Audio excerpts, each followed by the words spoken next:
the facts of religious experience are facts among other facts of human experience, and in the capacity of yielding knowledge by interpretation, one fact is as good as another.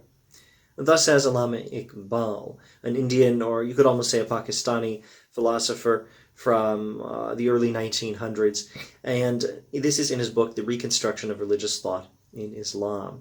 Here he's giving us, well, many things, but let's just start with one. He's giving us his understanding of knowledge. He defines knowledge as the product of experience plus reflection. He is an empiricist. Knowledge comes from experience, and knowledge comes specifically from experience plus an interpretation of experience. But it needs to be, of course, a good interpretation.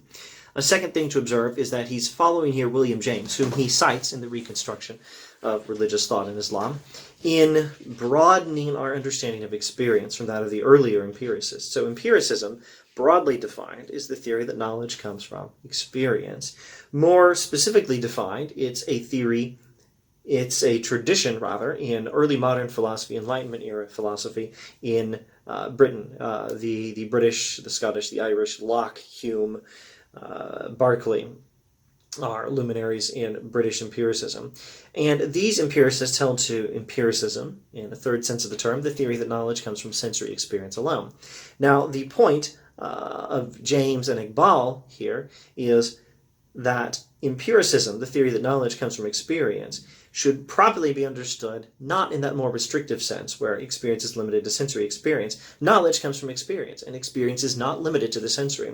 So Iqbal is specifically getting at this, saying there are also religious experiences alongside sensory experiences. And in the ability of experience to give us knowledge when we interpret it, when we reflect on it, then in this ability, one fact is as good as another. The facts of religious experience are viable sources of knowledge like the facts of sensory experience.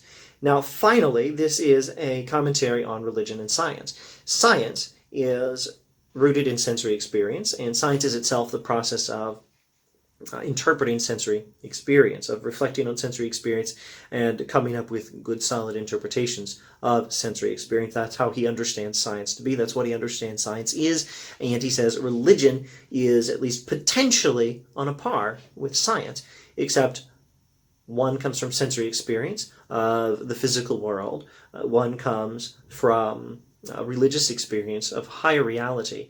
And both are sources of knowledge, both are different experiences we have, and both are spheres of interpretation of experience, spheres of knowledge, assuming the interpretations are good enough. Now, this is largely theoretical. In practical application, you want to make sure you have enough experiences to interpret. You want to make sure your interpretations are good. You want to make sure that they fit the facts, they explain the facts, they're internally consistent, and of course they match with future experience. They're not canceled by future experience. There are all these potential divisions between religion and science, but also between one religious theory and another, and one scientific theory and another. The point he's making here is more about the theoretical possibility of a parity of religious and scientific knowledge. And of course, the existence of both. Religious knowledge, he says, derived from experience is a viable proposition. Thus says Allama Iqbal, at any rate.